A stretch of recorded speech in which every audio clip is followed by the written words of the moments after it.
Bien, buenos días. También felicitarlos por la puntualidad con que están realizando estas actividades. Un agradecimiento para la doctora Consuelo Vega por la organización de estas jornadas. A mí que me ha tocado realizar estas actividades más de una vez, sé lo cansado, el tiempo invertido para lograr llevar a cabo con éxito una actividad de estas, así que muchas felicidades y que se mantenga en el tiempo, es muy bueno. Mis felicitaciones a la doctora.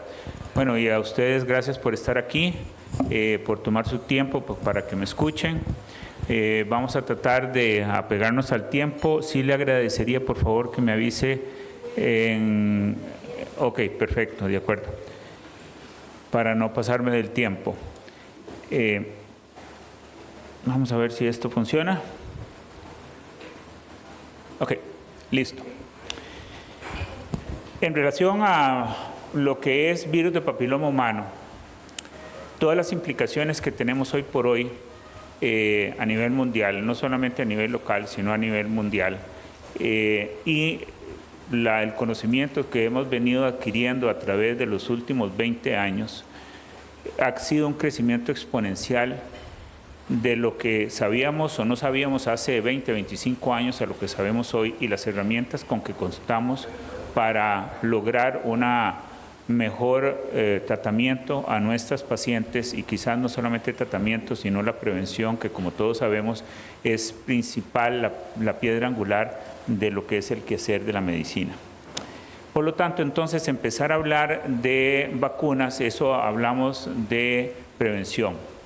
Pero esta prevención tiene que estar formulada que va desde la educación que nosotros vamos a dar a nuestras pacientes, y por el otro lado, la educación que vamos a brindar a esas pacientes de qué pueden hacer para eliminar una serie de tabús, una serie de mitos en relación a lo que es virus de papiloma humano, y realmente ubicarnos a lo que realmente es. Considero yo que el virus de papiloma humano ha sido satanizado de una manera exponencial, principalmente por todo lo que genera en relación al concepto de sexualidad. Y ese concepto de sexualidad, la mujer es la que más se estigmatiza en ese sentido. Por lo tanto, es la mujer que más sufre, y justamente es las mujeres las que sufren las principales consecuencias del virus de papiloma. Veo que aquí hay muchas mujeres y son ustedes las que tienen que estar orientadas a dar una educación no solamente a sus pacientes, sino a sus familiares, a sus hijas, etc. Y la pregunta que se debería de estarle haciendo a cada uno de ustedes, que no les voy a hacer un examen, es ¿quiénes de ustedes que tengan, digamos, menos de 45 años tienen la vacuna? Bueno, eso está muy bien. Y la pregunta es, ¿quiénes de ustedes a sus hijos ya les puso la vacuna, tanto a hombres como a mujeres? Las respuestas, hay un porcentaje que dice que sí, pero la mayoría dijo que no. No vamos a entrar en detalle ahorita, sino lo que a través de la presentación de hoy es tratarlos de convencer de que por favor sean más proactivos en ese sentido, hacia ustedes mismos y hacia la población que ustedes atienden.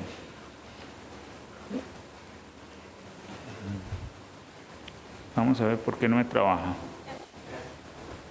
Pero, ¿estará prendido esto? Déjate ver. Sí, y ahora sí. Ok. Okay. ¿Ah? Ah, ok.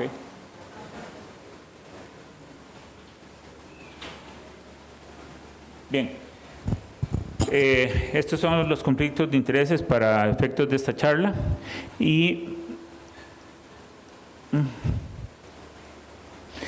esta es la agenda. Generalidades del VPH, la historia natural de la enfermedad, y eso es un concepto que quiero que aprendan. Si yo logro mantener su atención en los primeros 10 minutos y quizás en los últimos 10 minutos, creo que la logramos. En el interín, como acaban de tomar café, creo que es lo que les va a dar los 10 minutos del café, y al final porque se empiezan a despertar. Bien, Algunos aspectos epidemiológicos en relación a, no solamente a nivel de Costa Rica, sino a nivel global. Y lo que al final, hablar un poco de vacunas y algunas presentaciones de algunos casos clínicos, simplemente para ilustrar cómo pueden ustedes ser partícipes activos en la prevención de lo que es cáncer cérvico-uterino. ¿Qué es el virus del papiloma humano? El virus del papiloma humano es un virus de DNA de doble cadena.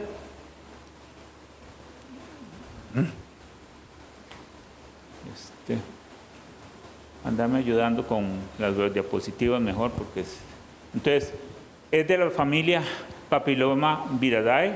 Siguiente. Se clasifica por genotipo y no por serotipo. Siguiente. Hay más de 200 virus identificados, de los cuales alrededor de unos 30 de ellos alteran o invaden, por así decirlo, el área a nivel aerogenital, y dentro de estos entonces vamos a tener alrededor de unos 20 o 30 subtipos de virus ya identificados que corresponden a los virus de bajo grado.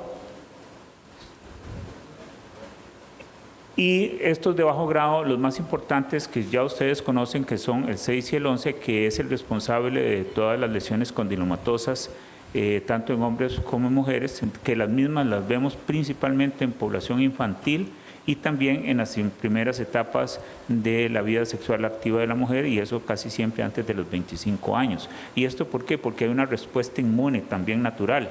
Entonces, pero es muy triste tener que ver a algunas de nuestras pacientes con condilomas, pacientes jovencitas de 17, 18 años, y ni se diga si alguno de ustedes, una de sus hijas, les va a llegar con una presencia de condilomas. Y que sabemos que la mayoría de ellas son por contacto sexual, como lo vamos a ver.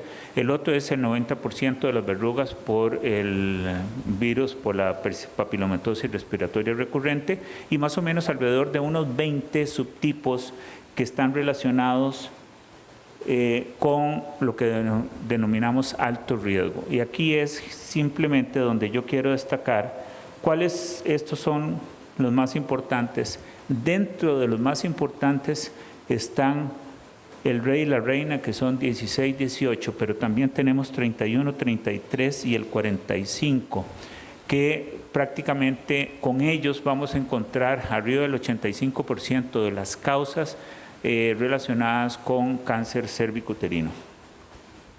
Siguiente. ¿Qué tiene el BPH? Lógicamente puede producir condilomas, pero también puede producir cáncer. Y los virus de alto grado están relacionados con lo que llamamos nosotros enfermedad del tracto genital inferior. Y probablemente ustedes van a escuchar de vez en cuando eso, patología del tracto genital inferior. ¿Por qué? Porque por lo menos a nivel ginecológico, a nivel mundial, el concepto de hablar de, por ejemplo, ginecología y colposcopía prácticamente ya no se utiliza, porque la colposcopía está ubicada exclusivamente para la investigación de la parte cervical principalmente. Y cuando hablamos de cáncer cérvico-uterino, creemos que estamos hablando exclusivamente de cáncer cérvico-uterino, lo cual no es cierto.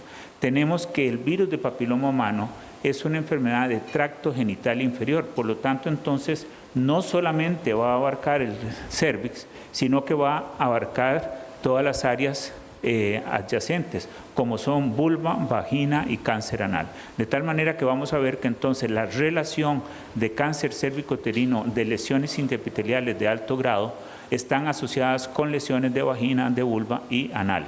Y no solamente en hombres, sino en mujeres, como vamos a ver. Siguiente. ¿Cuál es la vía de transmisión? Todas las que se les ocurra. Y estas vías de transmisión van desde la etapa muy temprana, cuál es genital, oral, en las fases, digamos, del desarrollo de los niños, que se están tocando todas sus partes, todos sus cuerpos, etcétera. Entonces hay una contaminación. Entonces por eso dice que el virus de papiloma se puede hacer por fomites, pero esto no lo vemos frecuentemente. Donde empezamos es a ver alrededor de la adolescencia, donde empieza a ver ya no solamente entonces el inicio de las relaciones sexuales y conforme va avanzando la vida. Siguiente. Entonces, esto es importante. ¿Es cierto que el virus de papiloma humano se transmite solo por actividad sexual penetrativa? La respuesta es que no. Es uno de los elementos más importantes para adquirir el virus, pero el virus se puede adquirir por diferentes, opciones, y aquí tenemos la principal, que es genital hombre, genital mujer, 35%. Pero tenemos una carga de que si el hombre le hace sexo a la mujer oral, va a adquirir también el virus, potencialmente bajo, pero es más alto en mujeres hacia hombres. Oral también, podría ser a través de besos, etcétera. Y ni se diga por contacto, por penetración genital anal. Entonces, como ustedes ven, que lo primero es que no todo es penetración o sexo convencional, sino que existen otras maneras y por lo tanto hablamos de una patología del tracto genital inferior. Siguiente. Esto es un cérvix. El cérvix, le digo, somos como los humanos, como las caras. Hay diferentes caras. Caras más bonitas, caras más gordas, caras más flacas, narices grandes, narices pequeñas, bocas gruesas, delgadas, y el cérvix es exactamente lo mismo. Aquí le puse un cérvix intermedio. Lo que quiero es que vamos a hablar de una cosa que se llama zona de transformación. Hay dos epitelios aquí, que es el epitelio plano estratificado, que es el que viene de vagina, que es este liso completamente, y este es el orificio cervical externo, y que tenemos entonces unas partecitas rojas, que eso corresponde al epitelio cilíndrico, que es el que viene de la parte interna del canal. A esto es lo que llamamos zona de transformación. Y ubíquense ustedes en la zona de transformación como una frontera. Las fronteras siempre son problemáticas. Usted puede pasar de una frontera a la otra y esa transición de territorio real es donde se da. ¿Por qué? Porque hay un constante trasiego de una serie de procesos. Procesos, pHs, infecciones, semen, etc. Y entonces el cérvix tiene mecanismos constantes de reparación. No es como las carreteras que no se reparan, que se llenan de huecos, sino que constantemente está en mecanismos de reparación, y eso induce entonces que cuando hay mucha gente alrededor se pueden hacer, infiltrar diferentes procesos, y es aquí donde el virus del papiloma aprovecha para infiltrarse en estos procesos de reparación y entrar dentro del núcleo de la célula para empezarlo a cambiar, y ya vamos a ver un poquito al respecto. Entonces, si logra producir una anormalidad de cambios a nivel del ADN de la célula, vamos a generar una displasia o lesión intraepitelial, y por lo tanto entonces normalmente activa el sistema inmune, pero no siempre. Y ahí viene el problema. Siguiente. Esta es, creo que la han visto muchas veces. Quiero ir despacio en esto porque quiero que comprendan bien cómo es que el virus entra al organismo. Se contamina. ¿Cómo? Contacto sexual, fácil. Tenemos un cérvix normal y entonces el virus penetra dentro de la célula y tiene dos posibilidades. La infecta, pero entonces el organismo se defiende, la elimina y vuelve a la normalidad. Y entonces a esto es lo que llamamos una aclaración de la enfermedad. Entonces es una enfermedad transitoria. Pero podría haber una latencia de este patrón viral que quede ahí dormido. ¿Por cuánto tiempo? Por años. Y tiene dos posibilidades: que se mantenga en latente o que empiece en progresión. Entonces, lo que se ha visto más importante en relación a la génesis para producir lesiones a nivel cervical no es tanto la presencia del virus, sino la persistencia en el tiempo del virus. Esa persistencia en el virus hace que poco a poco vaya invadiendo hasta que haga un pop-up donde aparece de un pronto a otro. Y entonces estas lesiones van no necesariamente a dar una relación causal-efecto. Es decir, yo puedo tener lesiones de alto grado, inclusive llegar a un carcinoma, in situ, y no necesariamente todas las pacientes que tengan carcinoma in situ van a progresar a un carcinoma invasor. Alrededor de más o menos, se calcula que un 20%. Muchas de estas lesiones quedan en un carcinoma in situ. ¿Por qué? Inmunológicamente. Pero probablemente la historia natural es la que marca esto. Y entonces empezamos a hablar de un concepto, historia natural de la enfermedad. ¿Qué significa esto? Es el único cáncer que conocemos, historia natural de la enfermedad. Podemos ver a dónde sale, podemos ver a dónde llega y tenemos un tiempo para detectarlo. ¿Cuál es el problema? No logramos bajar las tasas de lesiones de cáncer cervicuterino ni en Costa Rica ni a nivel mundial. ¿Por qué? Ya lo vamos a ver. Siguiente. Esto es solamente para ilustrar y vamos a meterles un poquito de ahí, complicarles la existencia. Este es el tejido normal, el tejido plano estratificado, aquellos que vimos que era totalmente liso, que tiene básicamente 5 estratos basales, pero vamos a decir que hay estrato basal superficial, el medio y el basal.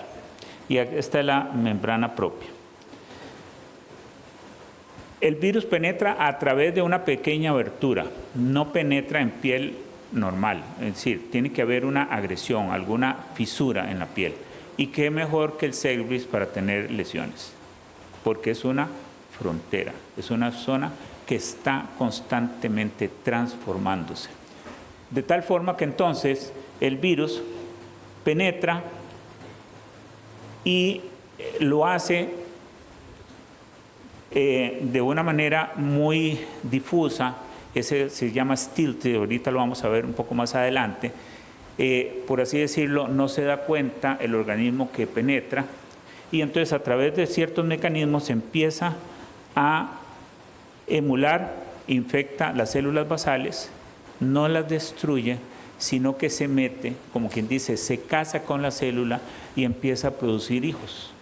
Y esos hijos ya no son hijos normales, son hijos con virus de papiloma y poco a poco empieza una replicación constante que poco a poco va sustituyendo este tejido normal por otro tejido totalmente diferente, hasta llegar a los procesos de carcinoma in situ y carcinoma invasor. Siguiente. Y aquí simplemente para ilustrar lo que sucede con el genoma del VPH. Estas oncoproteínas L1, L2 son las que permiten que el virus entre a la célula y que la célula no se dé cuenta que entró. Esa es la parte fundamental del virus. El organismo no se da cuenta que ingresó. Una vez que estas oncoproteínas logran que las células empiecen a ir bajando hacia los estratos basales, activan E6 y E7, que son oncoproteínas, que lo que hacen es inhibir el fenómeno de apoptosis.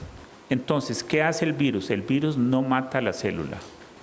El virus prácticamente inhibe a la célula, le inhibe su capacidad de apoptosis, de morir. Lo que tenemos desde los conceptos básicos, o por lo menos en oncología, es que si una célula se ve agredida y ve que no se puede defender, produce su fenómeno de autoaniquilación, hace un harakiri, se muere. ¿Para qué? Para que no permita que el agente invasor se duplique. Pero en VPH lo engaña, impide este mecanismo y entonces hace que la célula se inmortalice. Al inmortalizarse empieza la replicación viral. Y así es como, entonces, por eso puede tardar mucho tiempo. Entonces se dice, yo puedo tener el virus y puede estar latente. Es la persistencia lo que me podría dar un problema. Y esa persistencia va en relación a si el organismo lo detecta o no lo detecta. ¿De acuerdo?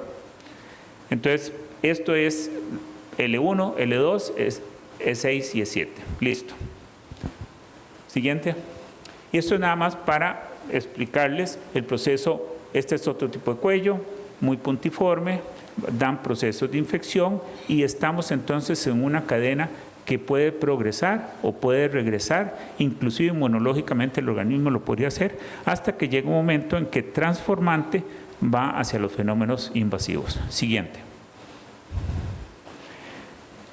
Hablamos de sexo, que en este caso hombre con mujer, mujer con hombre, a través del canal vaginal. Pero ¿qué pasa con el sexo anal? Cada vez más frecuente en nuestras poblaciones. ¿Por qué no vamos a empezar a hablar de que yo diría que es una tendencia? Siempre ha existido las diferentes, digamos, comportaciones o formas de hacer penetrar un pene en algún lado. Pero el cáncer anal creo que se ha ido aumentando más por prácticas, yo diría, relacionadas con conductas sexuales de las nuevas generaciones. Si ustedes ven, y hay una evolución de las partes de pornografía, la pornografía en los años 60, 70 casi no consideraba las relaciones anales.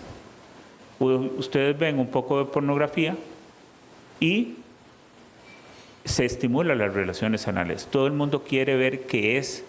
A algunos les gusta, a otros no. A algunas mujeres les gusta, a otras no. Y está implícito hoy hasta en las canciones de reggaetón. Entonces, ¿qué es? Mensajes subliminales que van dando a la población de que eso es normal. ¿Qué es lo que pasa con el ano? El ano tiene una zona de transformación muy similar a la zona de transformación que tenemos en el cuello. Por lo tanto, entonces, significa que el ano tiene, por así decirlo, la misma capacidad de ser infectado por virus de papiloma y generar neoplasia que hablamos intraepitelial anal. Que la vemos cuando más frecuente, principalmente en hombres que tienen sexo con hombres, pero también se ven mujeres. Y como vamos a ver, el hecho de tener entonces relaciones anales puede hacer depósitos más de carga viral más fuertes y si hay laceraciones y todo, tener una tendencia a tener neoplasia intraepitelial anal. Eso igual se gesta en muchos años. Los tratamientos son muy similares a lo del cervix y las mujeres tienen alrededor de un 20% de tener riesgo de cáncer anal.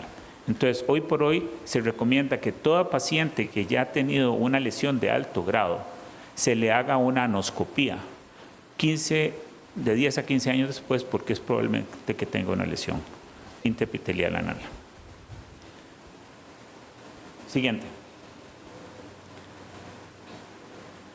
Virus de papiloma humano. Entonces, esto es lo que vemos frecuentemente, condilomas en mujeres, con casos anuales entre 14 a 17 mil casos, lesiones intraepitelial de alto y de bajo grado, cáncer de cervix, más o menos 60,000 casos por año, cáncer de vulva y vagina, vean que 46,000 casos, y cáncer anal, 22,000 casos anuales.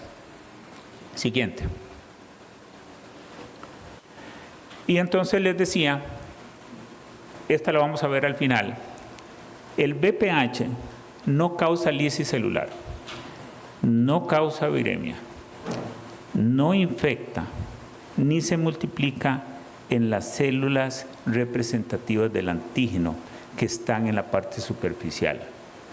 Entonces el virus se hace lo que se llama un stealthy kill, es decir, se esconde, se difumina. Entonces, al no haber reacción en estas células, no lo identifican. ¿Cómo actúa la vacuna? Lo vamos a ver al final. Siguiente. Y esto es lo que les decía en relación a lesión intraepitelial y otras lesiones, no solamente a nivel cervical, sino las posibilidades de 10 a 20 años en relación a cáncer vaginal, vulvar o anal. Vean que inclusive algunos pacientes podrían llegar a tener cáncer vaginal con una neoplasia intraepitelial grado 3 o lesión de alto grado, alrededor de 10 a 20 años hasta un 20%, Pero el cáncer anal podemos tener alrededor de un 5% de cáncer anal y un poquito menos en caso de neoplasias de bajo grado. Siguiente. Entonces, ¿cuál es el impacto del VPH? Es la segunda causa de muerte en América. Principal causa de muerte en 6 países. Se diagnostican alrededor de 72,000 casos nuevos de cáncer cérvico-uterino y las principales poblaciones a nivel mundial, como ahora en la charla anterior dijeron con diarreas en África, Entonces, justamente son los países subdesarrollados los que tienden a sufrir más. ¿Dónde hay más frecuencia? África, Oceanía, América. Entonces, vean, África subsahariana 24%, América Latina 16%, Europa Oriental 14%, Sudeste Asiático 14%. Siguiente. Y hasta aquí eso eran los primeros 15 o 20 minutos que me interesaba que vieran, porque hago conciencia en ustedes de lo que es BPH. Vamos a hablar un poquito de otras cosas y al final de vacunas. ¿Cómo estamos de tiempo? Bien. ¿Cuánto tiempo? 20 minutos. Ok. ¿Qué pasa en Latinoamérica? Durante años, yo llevo más de 30 años de estar trabajando en patología cervical, y a través, digamos, de los diferentes programas a nivel nacional, se sigue hablando de que Costa Rica necesita bajar las tasas. Si bien las hemos bajado, sí, pero esas tasas no logran bajar para todo el esfuerzo que se hace. ¿Por qué? Porque los esfuerzos que normalmente se hacen son los mismos para la misma gente. Y no estamos entonces detectando, tamizando a todas las poblaciones que se quedan afuera. Ese ha sido el mayor de los problemas, y ese mayor de los problemas no solamente en Costa Rica, sino en el mundo, de que se les llega a un porcentaje de la población, pero justamente la población más de mayor riesgo no se les llega. ¿Y quiénes son? Bajos estratos socioeconómicos, nivel de escolaridad muy baja, no acceso a los servicios de salud, y en ocasiones, tal vez en Costa Rica no tanto, pero sí en otros países es localización. Algunas, digamos, poblaciones están a más de 2 días de camino para tan siquiera una atención médica de primer nivel, o hay veces inclusive nada más de implementación. Y entonces, esto es lo que estamos diciendo. No hay, en muchos países no hay estadísticas confiables. Hace poco el doctor Jorge Ojeda, un gran amigo de México, me había contactado el año pasado para que le contactara con la gente del Registro Nacional de Tumores, porque a pesar de que México tiene buenos volúmenes, ellos no están totalmente unificados, y entonces estaban tratando de ver cómo es que Costa Rica está haciendo el Registro Nacional de Tumores, porque nosotros sí tenemos una estadística relativamente buena. Y la otra cosa, los esquemas de la vacunación que fueron incorporados ya alrededor del 2000, cuando fue aprobado en 2006 y incorporada en el 2007, prácticamente esa vacuna va siendo disponible poco a poco de manera lenta. Siguiente. Esto vamos a ir rápido en las siguientes. Esto es simplemente para ilustrar los diferentes tonos. Va a depender del grado de afectación o de riesgo que tenemos de incidencia, en este caso de riesgo acumulativo de incidencia para cáncer cervicuterino. A Dios gracias, nosotros en nuestra población somos con índices relativamente de menos del 1%. Siguiente. Esto es mortalidad. Por dicha, nosotros tenemos mortalidades relativamente muy bajas, muy similares a países como Uruguay, Chile, etcétera. Es decir, que nosotros estamos dentro de los países que nos podemos jactar que tenemos una baja mortalidad en cáncer cervicuterino. Siguiente. Y esto es básicamente lo mismo, es decir, ocupamos el 6º al 9º lugar en relación a mortalidad. Siguiente. ¿Qué pasa en Costa Rica? Estas son tasas del 2017, teníamos una tasa de 19.82, eso a qué correspondía alrededor de 486 casos. Para el 2022, de acuerdo al Registro Nacional de Tumores, fue la única que encontré, que esto es publicado por el Ministerio de Salud ahora en el 2025, tenemos una frecuencia de 14.2% por 100.000 mujeres para 370 casos. Sí hay una disminución, pero no es una disminución dramática. Nos interesa el verde, este es cervix. Entonces, si ustedes ven, viene, y esto se ha mantenido a través del tiempo, no logramos bajar de manera significativa, a pesar de todos los recursos que se han hecho. Y sí hay ahora una tendencia que probablemente logremos hacer una disminución debido a la implementación de 2 cosas. 1, la citología de base líquida, y 2, la citología de detección de virus de papiloma humano, ya como implementación a nivel de las normas de la Caja Costarricense de Seguro Social. Bien, Siguiente. Cánceres que están relacionados con enfermedades infecciosas. Vean que la principal es virus de papiloma humano. Hay otros cánceres como hepatitis B, helicobacter, etc. Entonces, ¿qué es lo que decimos?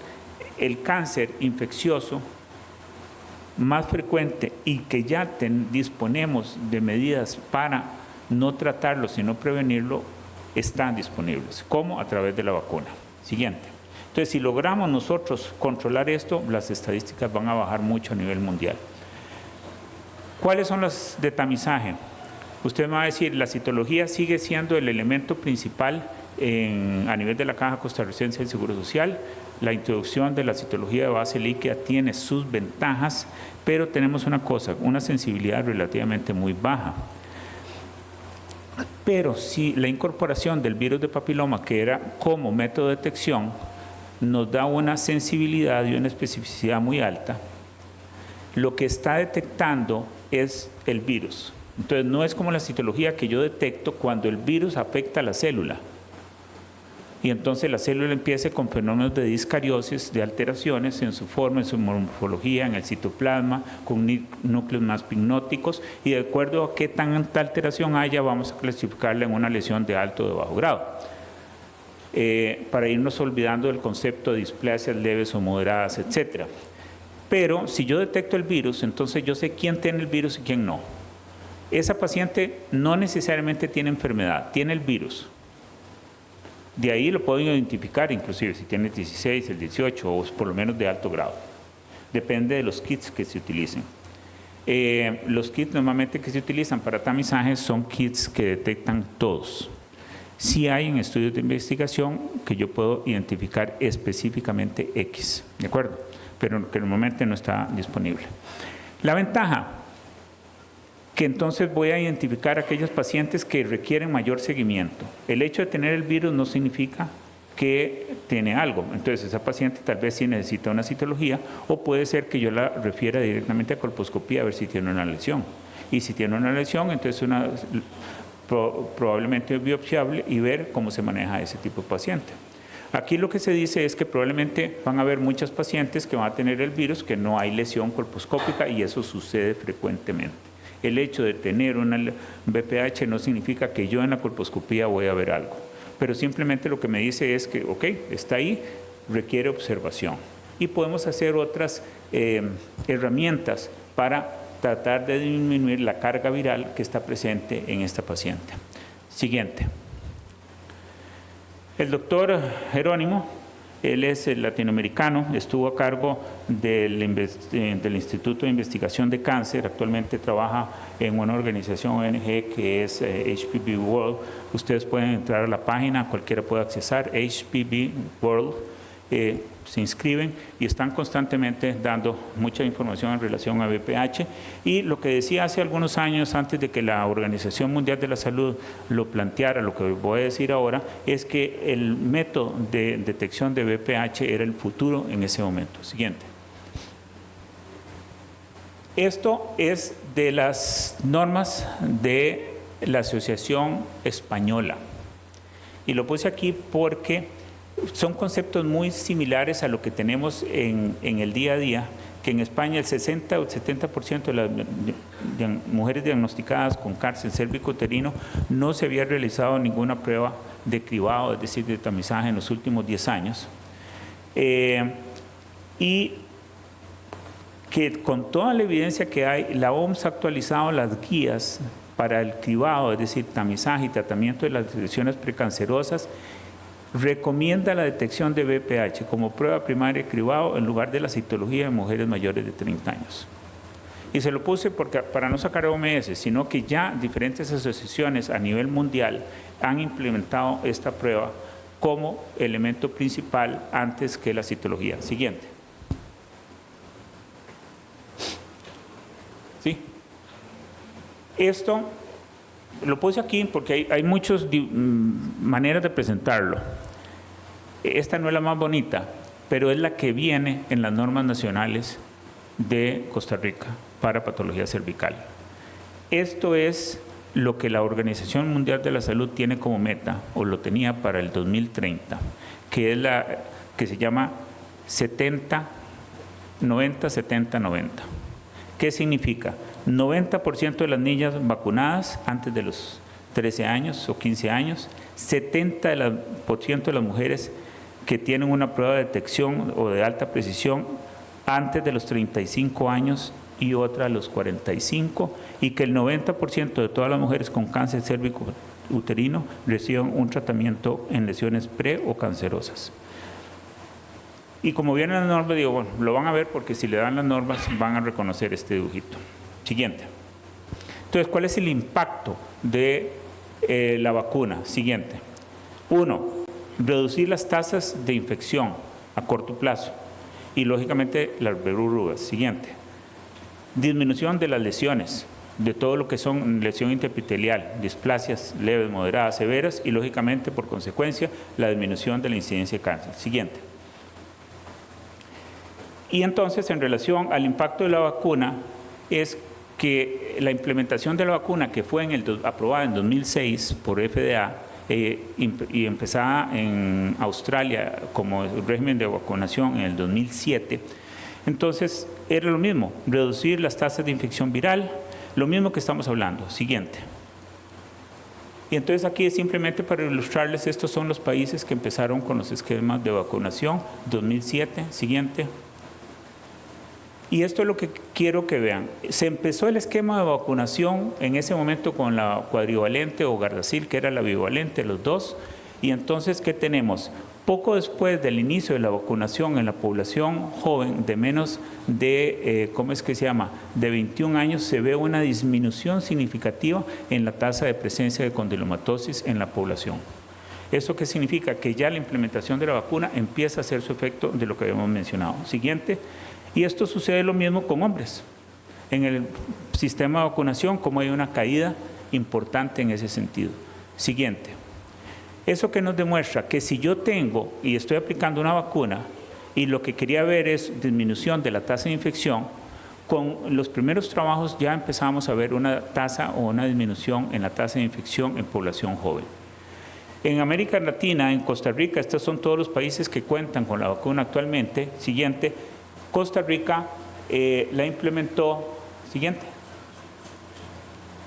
en el 2019. Siguiente. Ok. Ahora sí, creo que, ¿cuánto me queda? Le voy a robar unos 3 más. Vamos a ir rápido. Siguiente. ¿Qué es la vacuna? Hay diferentes vacunas, tetravalente, bivalente y nanovalente. Las que normalmente disponemos en el país es la tetravalente y la nanovalente. La tetravalente es la que está utilizando a nivel institucional, que contiene 611 y los virus 16-18, que son responsables del 75% de todas las lesiones a nivel cervical. Y la nanovalente, que incluye no solamente 611 y 16-18, sino 31, 33, 45, 52 y 58, y que fue incorporada, aprobada en el 2014. Siguiente. Y entonces les decía que el virus entra camuflado dentro del organismo. ¿Y qué hace la vacuna? La vacuna lo que hace es activar estas células de antígeno y por lo tanto entonces, como quien dice, ingresa al organismo dándole una cachetada diciéndolo actívese.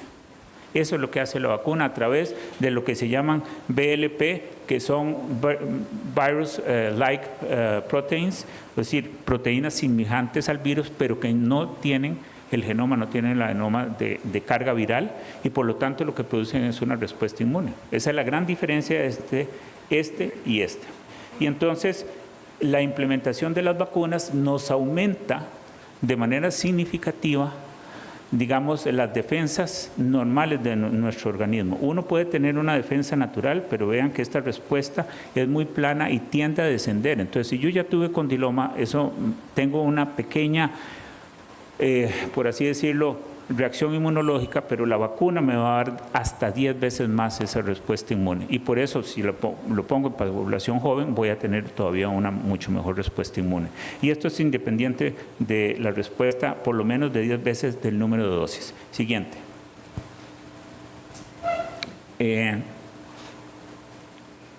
Siguiente. Esto es tasas de infección, esto era cuadrivalente, de que no necesariamente, y mucha gente llega y pregunta, es que yo ya tengo 20 años, tengo 30, tengo 18, ya no hace falta que me ponga la vacuna. Mentira.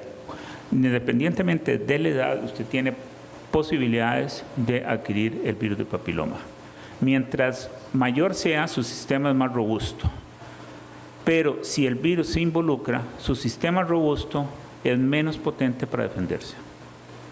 ¿Qué quiero decirles? Si yo soy muy joven, mi sistema es inmune, pero tengo mayores capacidades para regresar.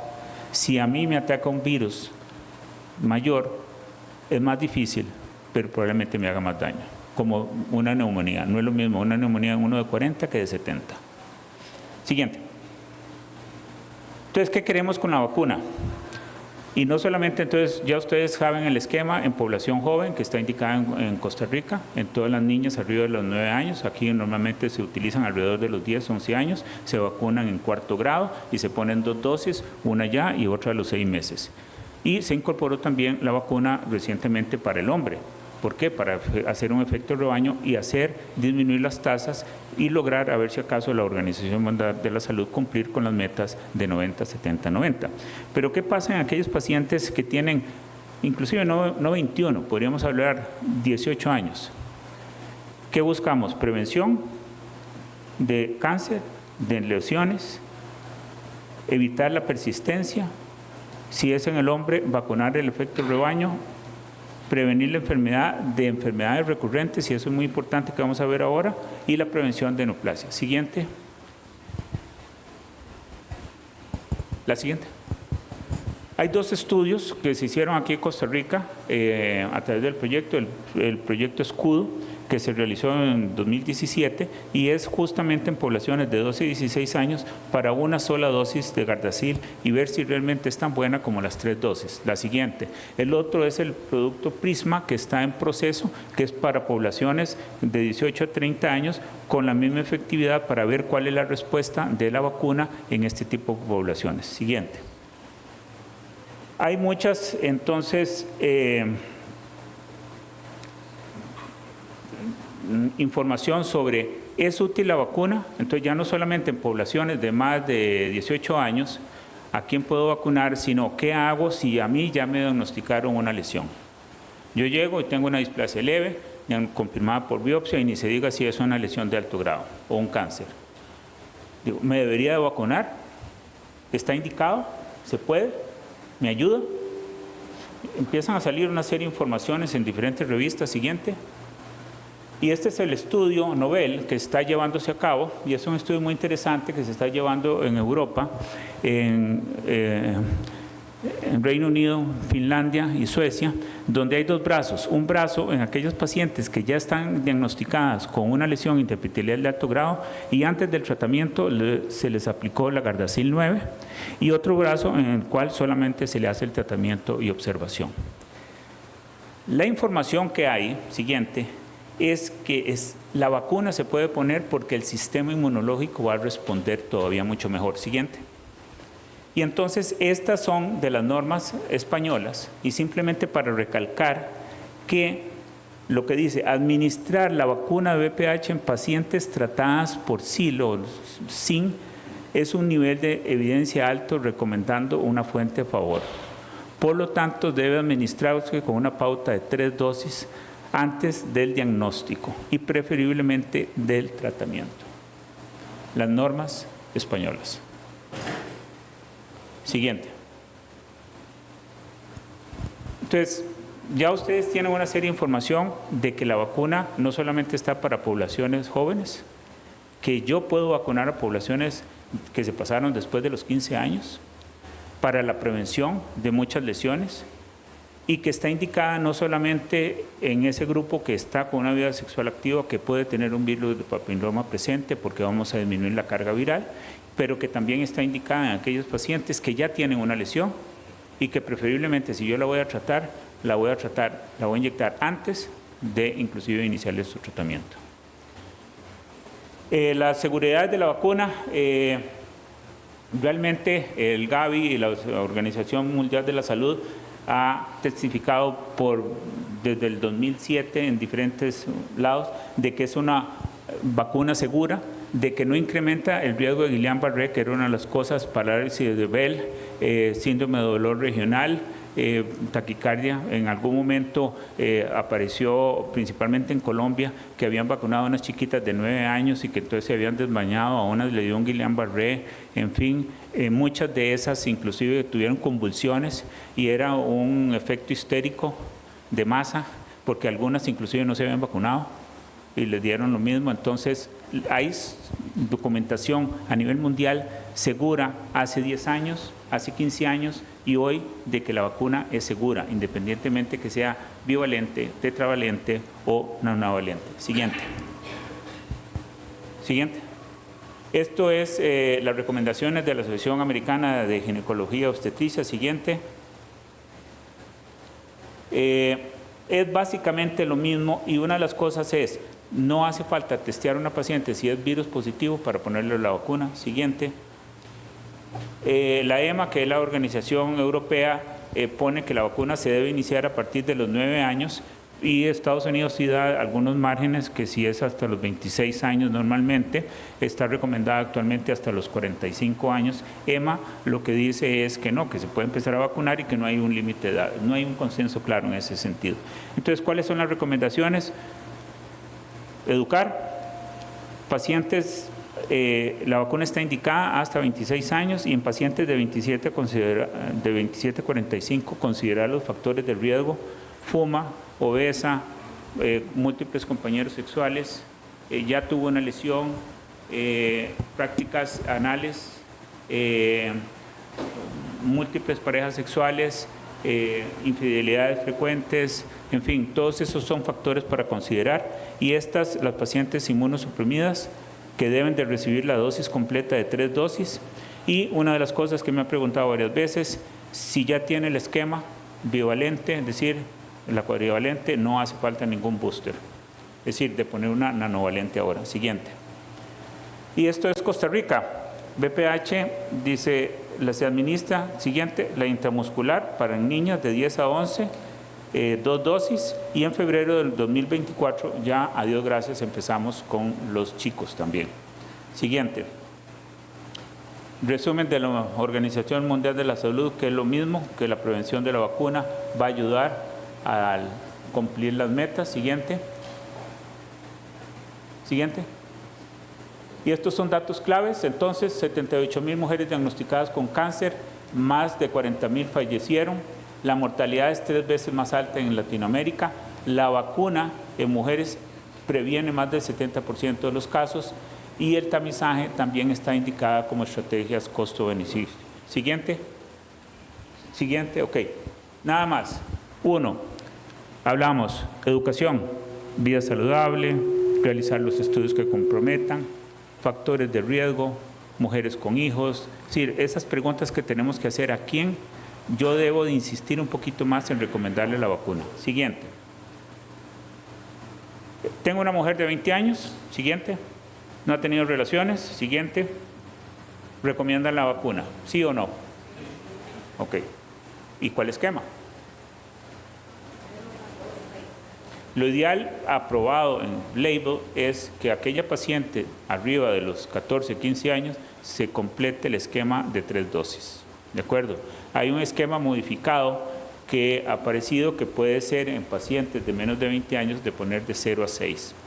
Lo ideal es completar el esquema de 3 dosis. Siguiente. Una mujer de 20 años con vida sexual activa. Siguiente. ¿Se recomienda la vacunación? El mismo concepto. ¿Y qué más se recomienda?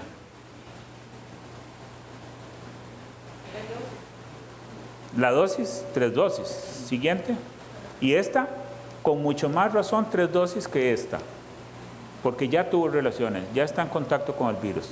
¿Qué más? Un anticonceptivo. Muchas veces llegan, está teniendo relaciones, ¿con qué está planificando? Condón. Ok, pura vida. ¿Ustedes les han preguntado cómo lo usan? ¿En qué momento es que él se pone el condón, si es que se lo pone? Entonces, uno ahí tiene que ser, decir, ¿el condón protege para virus de papiloma? ¿Quién dice que sí? Sí, a medias. Porque lo único que está protegiendo es el pene, pero el resto de los genitales están externos. Y por eso se llama una enfermedad del tracto genital inferior, vulva vagina. Disminuye la carga viral, pero no previene el virus de papiloma. Entonces siempre hay que recomendar métodos de planificación seguras en poblaciones para evitar los embarazos no deseados. Siguiente, ¿qué pasa con la población LGTB? Ya es más común que le lleguen a unos pacientes y le dicen, vengo a hacerme mi Papá Nicolau. ¿Tiene relaciones? No.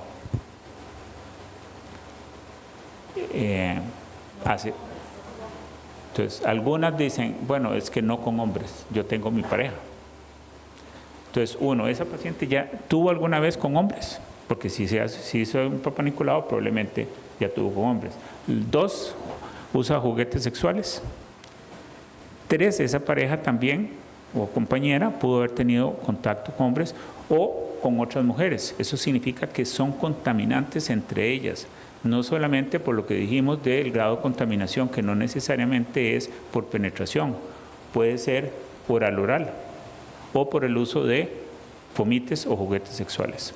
Entonces, población LGTB, también se debe recomendar la vacuna. Siguiente. Menor de 20 años. Esto me llegó a la oficina justamente la semana pasada.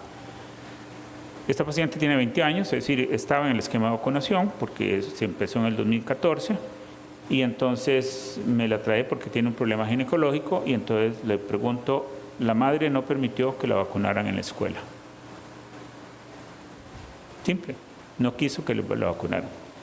La niña empieza su vida sexual activa a los 15 años, planifica con condón, tiene 3 parejas sexuales y acude porque se empezó a notar eso. Y se empezó a notar eso hace 6 meses, pero no quería decir nada. Siguiente.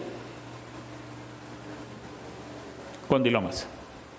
Tiene 6 meses de tenerlos. 5 meses esa chica viene sufriendo de estarse viendo los genitales, tratando de ver cómo se los quita y ve que cada vez van más. Entonces, siguiente, ¿qué hacemos? La vacuna. ¿Y qué dosis? 3, sí, 3, porque ya tiene una vida sexual activa, ya tiene el virus ahí, es cierto, 6 y 11, pero entonces a esa paciente yo no me quedaría tranquila con un esquema que no sea completo, porque yo necesito llevarla lo más que pueda al nivel más alto de su inmunidad. Lo ideal, antes de tratarle eso, que se ponga la vacuna. El problema de tratar esto es que estos son como palomitas de maíz. Uno quita todo eso y aparecen. Y eso hay que ser siempre muy claro con las pacientes. Yo le quito lo que está ahorita, pero no le puedo quitar lo que viene atrás. Por eso es importantísimo, si se quiere más que tratarlas, la vacuna. Siguiente. Una mujer de 25 años, una citología con lesión de bajo grado. Le hago una colposcopía. Siguiente. Hay una lesión, que es esta lesión, que prácticamente abarca 2 cuadrantes, compatible con una lesión de alto grado. Siguiente. Se tomó una biopsia de aquí y de aquí. Siguiente. Y antier me llegó el reporte. Entonces, yo ya tengo el reporte, pero ¿ustedes qué harían el día que tuvimos esa cita? ¿Alguna recomendación? Hay que esperar la biopsia. ¿Esperamos la biopsia para recomendar la vacuna? No, vacúnela. Porque hay que decirle, aún lo que salga, vacúnese. Porque inclusive si hay que tratarla es mejor. Entonces, el esquema es inmediato. Igual, ¿qué dosis? Las 3. El reporte de esta paciente es una lesión intraepitelial de alto grado, tiene un NIC2. Le estamos corriendo una prueba especial que es el N16 para ver si hay replicación celular, porque si no la tiene podría ser candidata a no hacerle nada por el momento. Pero estoy esperando la siguiente prueba. En términos generales, hace un tiempo atrás iba para una conización LIP, pero por edad, por 25 años, si esa prueba le sale negativa y ella se quiere cuidar y todo, es candidata a que la podamos seguir con vacuna, sin hacerle nada. Pero eso no es de la rama de ustedes, pero lo digo de que si alguien les dice eso, es posible, pero hay que tener muchos elementos de juicio para tener y dar esa recomendación técnica. Siguiente. Ya estamos con el esquema de 3 dosis. Siguiente. Y esta es la última, 35 años. Es una lesión de un NIC3. Vean la lesión, es muy marcada, muy extensa, prácticamente abarca todo el cuello. Definitivamente a esta paciente hay que hacerle una conización LIP. Siguiente. Está programada y la pregunta, ¿le ponen la vacuna antes o después? Antes, si puede. El problema es que hay veces no tienen dinero, entonces, y están desesperadas por tratarse, pero uno debería hacer, por lo menos póngase una. Siguiente. Ok, siguiente. Listo. Siguiente. Siguiente. Y si es 45 años, es lo mismo, no ha cambiado nada. Exacto. Siguiente. Esto es en caso de que se dé algún reporte por la vacuna se pone en el brazo, hay una aguja especial, dependiendo si es niña, si es un adulto, y yo siempre a los pacientes le digo, si alguien le va a vacunar en la nalga, por favor, salga de esa farmacia porque no saben ponerle la vacuna, eso es cierto, punto. Hay que ser muy claro en ese sentido y si hay alguna reacción se tiene que notificar al Comité de Farmacovigilancia. Siguiente, la principal reacción que da la vacuna es dolor en el sitio de la inyección, es decir, porque es una inyección, por más delgadita, y algunas describen un efecto de gripe. Si me dicen en los años que yo vacuné, porque ya no vacuno, eso fue al inicio, casi nadie manifestaba nada. Entonces, no hace falta hacer mucha laraca. Esto es de Madame Curie. Debemos de evitar el miedo. Tenemos que comprender, espero que hayan comprendido la importancia del virus, la importancia de vacunar, la importancia de realmente educar no solamente a sus pacientes, sino a todas sus familias alrededor, para que estamos comprendiendo que la vacuna ayuda y podemos entonces ayudar más a todo el mundo. Muchas gracias. Perdonen.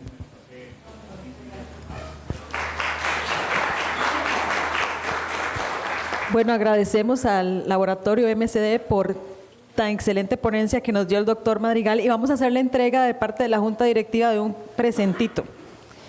Vamos